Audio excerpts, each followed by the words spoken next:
Apa itu Ghazwul Fikri? Kata Ghazwul Fikri kalau digabung menjadi satu maka artinya adalah perang pemikiran. Apa itu sederhananya? Anggap saja seperti ini.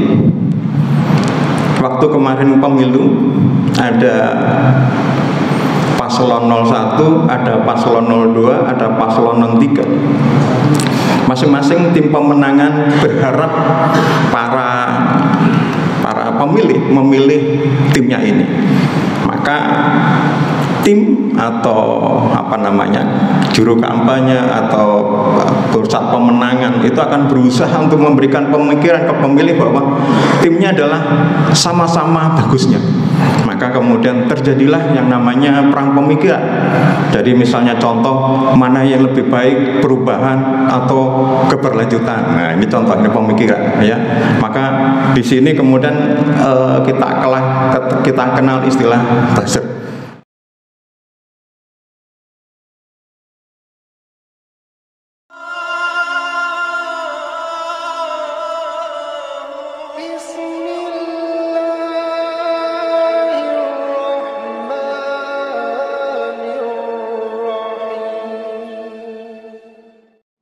Wabarakatuh. Ini mungkin kajian informal aja ya, nggak formal aja. Jadi nanti kalau misalnya ada yang mau motong atau yang mau komentar, mau tanya, langsung aja, nggak usah nunggu saya selesai.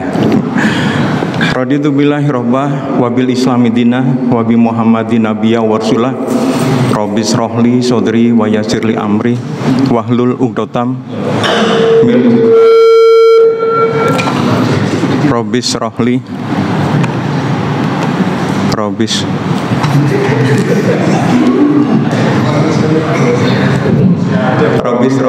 sodri wa yasirli amri wahlul uqdatam min lisani yafqahu qawli.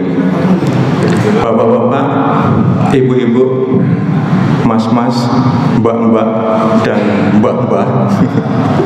Kata Ustadz Khairi, mbak-mbak kalau nggak dipanggil nanti jadi ngantuk.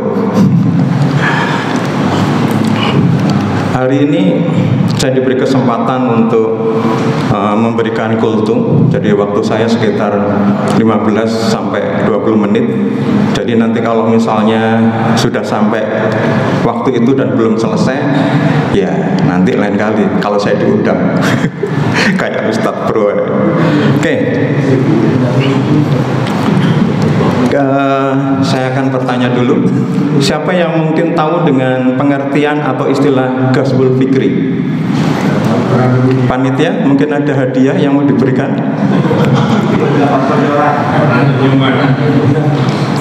Siapa?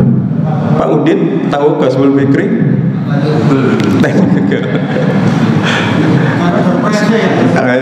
Ya, nanti ada hadiah dari saya. Saya doakan nanti bisa ke Mekah untuk melakukan haji dan umroh. Pak Rizal tahu Ghazwul Fikri? Tidak tahu, Pak. Ya, jadi kalau misalnya tidak mengetahui dengan istilah Ghazwul Fikri memang wajar. Saya sendiri juga dulu nggak tahu. Beberapa tahun yang lalu saya diminta oleh PCM Ngagel untuk memberikan ceramah tentang ini. Temanya ini. Waduh, ini tema berat. Wong kita bukan Ustadz Pro, diminta ceramah dengan judul-judul yang aneh-aneh. Ya, akhirnya saya belajar. Ya. PCM Ngagel ini adalah kemarin menjadi nominator PCM unggulan se-Indonesia. Nggak jadi juara, tapi masuk 10 nominator. PCM Ngagel ini adalah yang memiliki perguruan Muhammadiyah di Pucang. Jadi punya SMP Muhammadiyah, SD Muhammadiyah, SMA Muhammadiyah yang terkenal, yang favorit ya di Surabaya. Ya. Yang datang banyak sekali. Saya kaget tuh, banyak sekali. Ternyata selesai, ternyata mereka memang dikerahkan untuk datang karena kalau nggak datang di absen. Jadi saya tahu. Oke. Kalau kita tahu Ghazwul Fikri ini, oh ya, kontennya seperti ini ya, Ghazwul Fikri bahayanya makanya kalau nanti ada waktu, ya ini mungkin semua, kalau enggak ya sambung lain kali lah. Apa itu Ghazwul Fikri? kata Ghazwul Fikri kalau digabung menjadi satu maka artinya adalah perang pemikiran. Apa itu sederhananya? Anggap saja seperti ini. Waktu kemarin pemilu ada paslon 01, ada paslon 02, ada paslon 03. Masing-masing tim pemenangan berharap para pemilih memilih timnya ini. Maka tim atau juru kampanye atau pusat pemenangan itu akan berusaha untuk memberikan pemikiran ke pemilih bahwa timnya adalah sama-sama bagusnya. Maka kemudian terjadilah yang namanya perang pemikiran. Jadi misalnya contoh mana yang lebih baik, perubahan atau keberlanjutan. Nah, ini contohnya pemikiran ya. Maka di sini kemudian kita kenal istilah buzzer.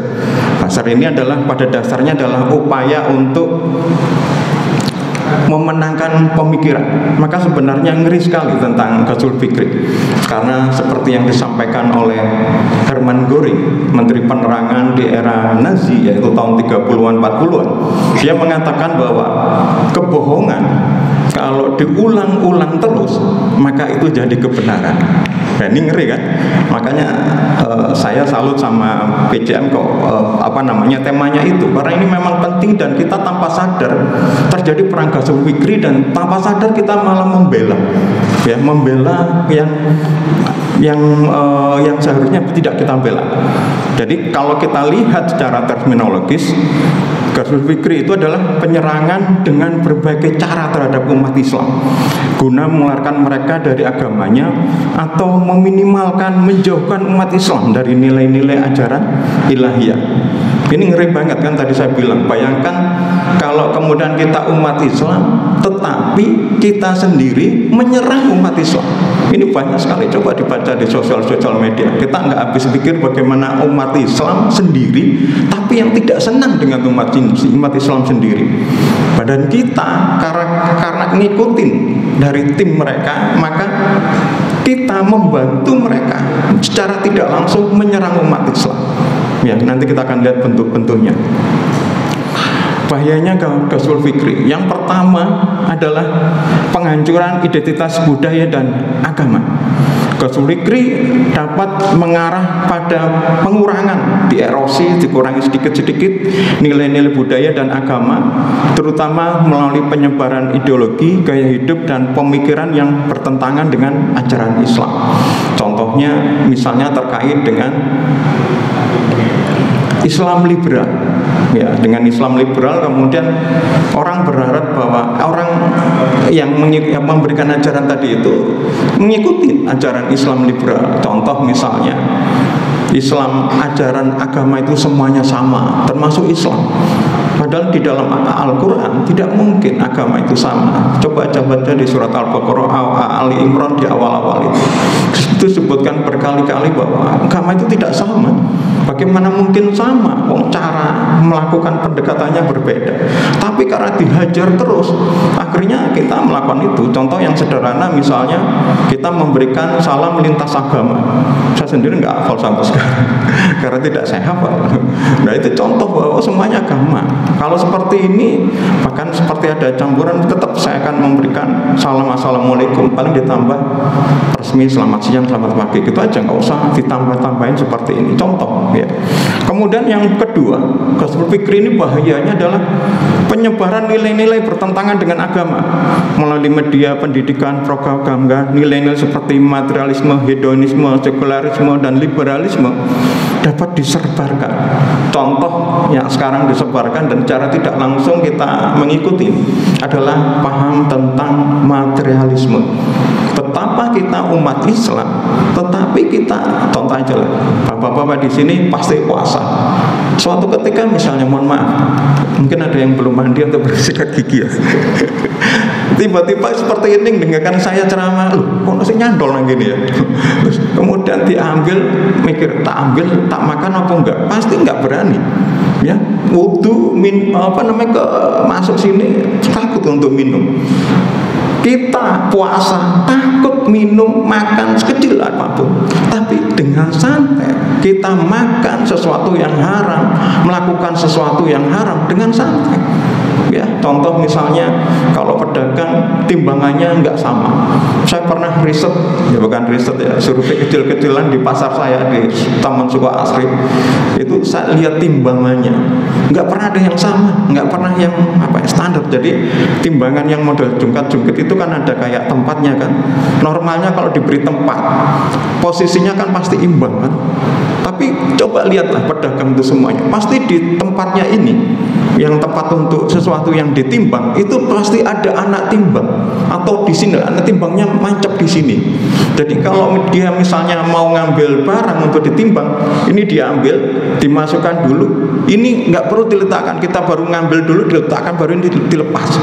Itu saya sudah lihat ketika saya ambil langsung jeblok, itu kan nggak benar. Dan kita santai aja. Dan kalau kita tanya pedagang-pedagang itu semuanya Muslim.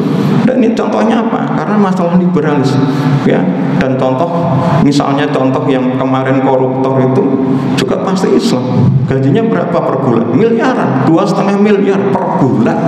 Bayangkan 2,5 miliar per bulan, kita sudah setahun nggak sampai. Apalagi saya gaji dosennya banyak ngomongnya sadus, tapi gajinya sen ya. Itu kamu nggak tahu berapa puluh tahun saya bisa sampai miliaran itu gaji saya. Itu cuma 1 bulan, tapi merasa kurang. Ada apa dengan ini? Ya. Kemudian melemahkan pemikiran kritis. Ghazwul Fikri seringkali menggunakan cara halus seperti hiburan, media, pendidikan untuk mempengaruhi pemikiran masyarakat tanpa disadari. Coba, siapa yang bapak-bapak di sini melihat YouTube? Mas Jatmoko sering melihat. Kemudian kalau TikTok, Pak Udin sering nonton TikTok? Jarang ya? Ya, kalau YouTube saya pikir pasti banyak dari kita. Tapi kalau TikTok mungkin terbatas, ya karena kan mungkin nggak cocok dengan itu. Kalau kita cobalah bapak-bapak di sini sekali-sekali masuk ke TikTok, kemudian dibaca komentarnya, itu akan lihat, nggak tahu pemikiran anak-anak sekarang ini rawan banget karena ini hubungannya dengan Ghazwul Fikri. Ya, kalau kalau di Twitter itu pemikirannya benar-benar bagus, tapi kalau di TikTok itu ngawur semua kadang-kadang. Dan itu semuanya pasti manusia, bukan robot yang memberikan komentar. Ini ngeri sekali, ya. Maka kita dengan menggunakan dengan orang yang memanfaatkan Ghazwul Fikri ini, maka kita menjadi tidak kritis, ya. Dan yang terakhir yang keempat ini yang lebih bahaya lagi. Bahayanya dari Ghazwul Fikri adalah memecah belah umat. Ya, contoh misalnya berkaitan dengan pendapat, konflik internal, mempromosikan kelompok tertentu, ini berbahaya karena kalau misalnya kelompok yang berkaitan dengan kelompok yang lain, tapi kelompok sesama Islam, contoh kita, mohon maaf ya, selama kita pemilu, adakah partai Islam yang menang? Padahal jumlah penduduk Indonesia lebih banyak umat Islamnya, tapi kita nggak pernah umat Islam. Yang menang justru partai nasional. Dan apakah partai nasional itu akan mempertahankan atau memperjuangkan Islam? Jarang. Dan kita nggak kompak.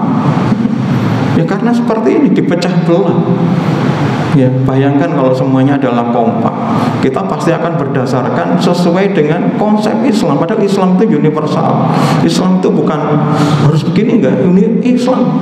Ketika suatu negara dikuasai Islam, maka rakyat itu aman, damai, sejahtera, semua dijaga. Tapi kalau kemudian negara itu tidak dikuasai dengan Islam, kacau sebenarnya. Ini sudah terbukti. Makanya kemarin ada yang berdoa di di Palestina agar umat Islam Palestina ini masuk Israel yang saat ini dikembalikan lagi penguasanya oleh Islam. Karena kalau Islam semuanya damai, Yahudi, Nasrani, Islam semuanya damai, terbukti ya, beratus-ratus tahun di bawah pemerintahan Utsmaniyah semuanya berlancar. Maka bahaya yang berikutnya adalah ancaman terhadap moral dan akhlak, penyebaran konten yang tidak bermoral. Waktu yang lalu saya debat-debatan, bukan debat ya, tapi saya terus terang jengkel banget ketika ada tetangga, ini grup kampung ya, itu ngirim yang intinya itu adalah melecehkan puasa sebenarnya, tapi kalau kemudian sesuatu yang sifatnya seperti itu ya saya tanggapi, ternyata ya banyak yang membela Islam juga gitu loh. Saya makanya waduh, ini kenapa sih seperti itu gitu loh. Ini kan sesuatu yang sebenarnya sudah jelas. Puasa adalah ibadah wajib, termasuk rukun Islam, dan kita harus melakukan itu sebenarnya, nggak ada tanpa kecuali atau apa, nggak usah buat guyonan dan macam-macam ya. Apalagi yang misalnya berbau pornografi, kekerasan, gaya hidup bebas ya, di YouTube yang banyak dilihat apa? Hiburan kan, misalnya contoh para apa itu yang melakukan flexing, orang-orang kaya, para artis yang flexing ya. Flexing itu apa? Pamer ya. Orang-orang suka, termasuk istri saya. Makanya sering saya marahin, nggak usah lihat gitulah. Islam mengajarkan masalah dunia lihat ke bawah, tapi kalau masalah agama, pengajian, orang bisa ngaji ini berapa hafal juz gitu, melihat gitu. Contoh saya bulan Ramadan ini selalu rutin di grup yang saya ikutin selalu mengingatkan saya awal sebelum Ramadan saya ngomong, ayo kita berlomba dalam kebaikan. Salah satunya adalah membaca Al-Quran sebanyak-banyaknya, sekatam-katamnya.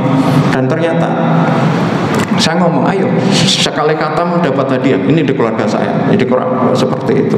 Maka setiap hari saya tanya berapa kali juz tujuannya apa? Mau motivasi seperti itu ya. Jadi dengan meningkatkan seperti ini ya, meningkatkan kemoral, apalagi puasa seperti ini adalah mengurangi yang seperti ini, penyebaran perjemahan sifatnya hiburan ya. Padahal kalau berkaitan dengan dunia jangan lihat ke atas tapi lihat ke bawah, sehingga kita selalu bersyukur, nggak selalu merasa berkurang. Dan bahaya yang terakhir adalah pengaruh globalisasi ya. Karena apa? Sebenarnya sekarang dengan adanya internet semuanya bisa berkomunikasi seluruh dunia. Semua contoh misalnya saya sekarang terakhir rutin gara-gara tagar kabur aja dulu, saya mengikuti banyak cerita-cerita diaspora ya, orang Indonesia yang di luar negeri ya, itu saya suka seperti itu. Nah ini kan gara-gara global juga, artinya orang Indonesia memberikan konten orang Indonesia di Jerman memberikan konten juga kita bisa lihat. Orang Indonesia memberikan konten di sini mungkin juga bisa dilihat. YouTube saya lihat juga banyak dilihat orang-orang luar negeri. Bahkan saya sering dapat juga, pernah dapat saluran dari TKI di luar negeri. Jadi ya ini memang pengaruh globalisasi. Maka sekarang kita bertanya, Pak Yusuf, kalau begitu oke, saya paham. Bentuknya apa Pak Yusuf? Bentuknya banyak sebenarnya. Tapi karena waktunya tinggal 5 menit, saya akan sampaikan bahwa kita fokus bahwa salah satu Ghazwul Fikri ini adalah, kalau ditulis hoax ya, kalau mungkin dibaca hoax, yaitu adalah salah satu bentuk Ghazwul Fikri adalah hoax.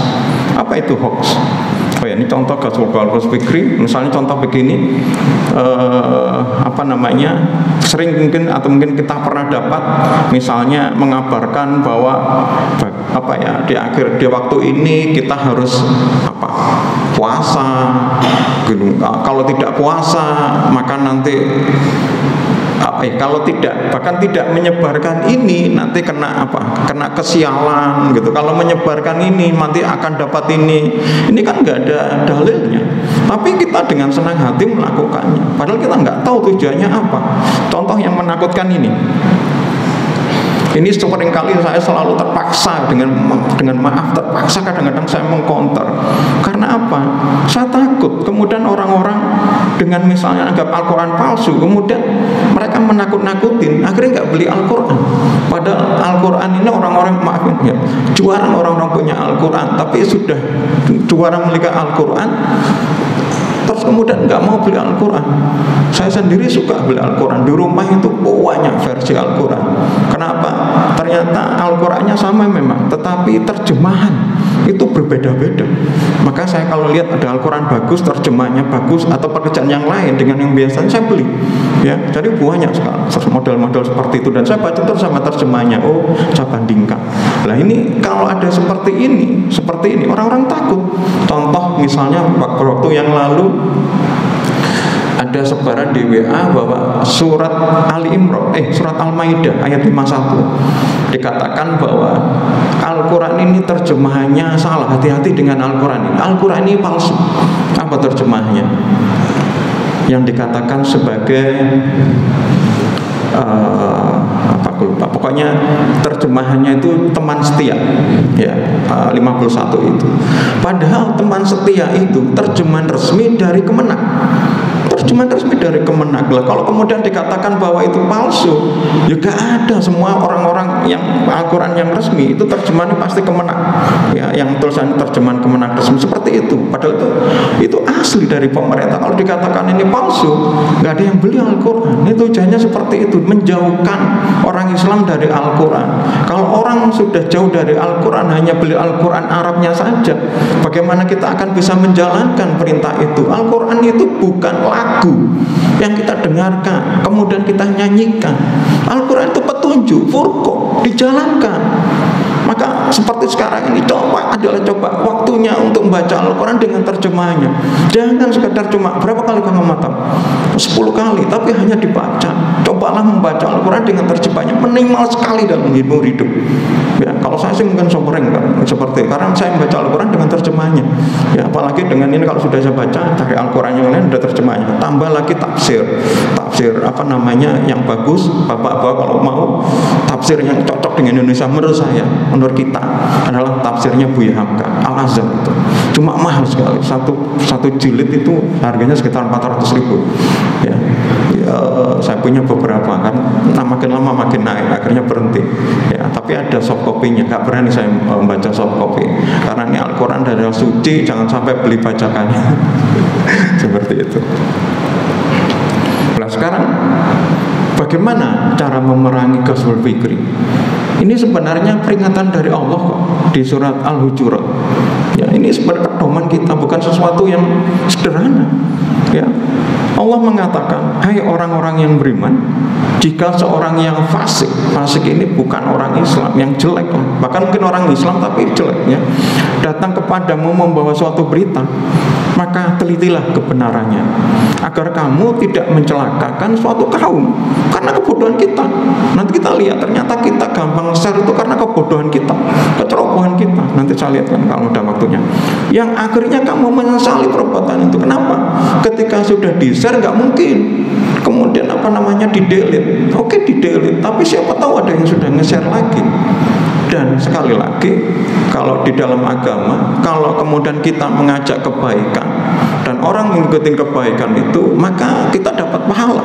Kita tidur, kita makan, kita ngapa-ngapain bengong, dapat pahala kiriman karena kita mengajak orang berbuat kebaikan. Tapi kalau kemudian kita melakukan kejahatan dan orang lain melakukan kejahatan, ya akibat dari kita, ya kayak ikut dosa. Kita tidur ikut dosa, bengong ikut dosa. Makanya ini hati-hati. Dan kalau kemudian kita tidak melakukan seperti ini, ghazwul fikri dengan hati-hati, maka kita dosa. Nanti kemudian bilangnya itu masalah kecil. Nanti saya terangkan, itu perkataan itu dibalas Allah. Alah sepele. Kalau saya kadang-kadang mengingatkan ini hoax loh, hati-hati loh, ini kan sepele. Ini saya baca ya, saya memang bukan ustadz, bukan lulusan pondok, tapi saya membaca Al-Quran. Gak ada lagi Allah yang mengatakan ini bukan masalah kecil. Di hadapanmu ini mungkin masalah kecil, tapi di hadapanku masalah besar. Gak ada di ayat lain yang membahas itu tentang ini. Kamu nggak sholat misalnya di Al-Quran, nggak ada dikatakan mungkin masalah kecil bagimu, nggak, tapi cuma masalah menyebarkan berita. Itu Allah mengatakan bagimu masalah kecil, bagiku masalah besar. Al-Quran ini yang mengatakan persis yang kita alami. Kalau kemudian saya hoax ya, hati-hati. Kalau sobat ngene atau mungkin aku kan nggak harus so pengerti nang kene sing erokon itu siapalah mungkin betulkan loh. Kalau kamu nggak mau mengecek ya nggak usah lah di-share. Kamu nggak mau ngecek, diamkan aja, jarno. Ngapain kamu ikut-ikut terus kemudian aku kan pingin tahu orang apa bener apa enggak. Ledak, kamu dapat masalah, diberikan masalah ke orang lain. Kamu punya beban, diberikan ke masalah lain. Kamu nggak mau melakukan, minta orang lain melakukan, kan lucu. Ya sudah, buang aja dulu, gak masalah. Seperti itu. Jadi apa itu hoax? Kalau menurut Kamus Besar Bahasa Indonesia, hoax itu adalah berita bohong.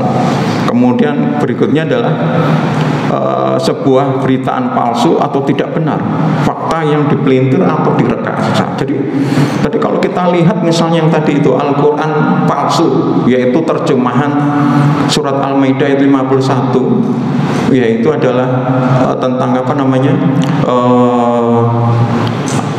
Tadi itu tentang sahabat setia, kawan karib itu. Padahal itu memang benar, tapi dipelintir.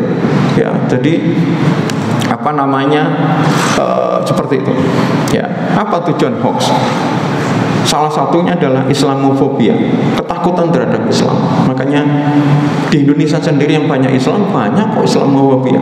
Makanya sampai kemudian PBB sampai membuat hari. Kalau ada hari guru, hari pendidikan, hari anak, ini ada hari Islamofobia, yaitu di bulan Desember, tanggal 1 atau tanggal 2. Ya, ini kenyataannya seluruh dunia. Ya, ketika di Prancis kemarin ada seorang guru yang ditikam, langsung itu orang Islam. Akhirnya banyak orang-orang ekstremis dari pihak sana yang membunuh orang Islam. Padahal ternyata setelah ditangkap pembunuhnya guru itu bukan orang Islam, karena saking takutnya terhadap Islam, sesuatu dianggap Islamofobia. Dulu waktu 911, nama Muhammad Yusuf, nama Islam, ketika di bandara semuanya pasti lancar, yang nama-nama Islam selalu berhenti, ditanyain macam-macam. Ya, dan nama saya memang Islam. Anak-anak saya semuanya namanya juga Islam. Ya. Waktunya sudah habis ya. Oke, saya akhirin, mungkin ada pertanyaan. Masih banyak sih sebenarnya materinya. Kalau nggak ada, karena mungkin hari ini adalah hari kerja, banyak yang mungkin persiapan kerja. Kalau hari Ahad atau hari weekend ya bisa santai. Nah, ini mungkin harus persiapan kerja. Kita akhirin. Ada pertanyaan? Kalau nggak ada, kita lanjutkan lain kali kalau panitia ngundang saya. Pembicara yang baik adalah menyampaikan dengan sederhana. Pembicara yang bijak berhenti pada waktunya. Ini kata Ustaz Khair. Oke, mari kita baca doa kafaratul majelis. Subhanakallahumma wa bihamdika asyhadu an la ilaha illa anta astaghfiruka wa atubu ilaik. Wabillahi taufik wal hidayah. Wassalamualaikum warahmatullahi wabarakatuh.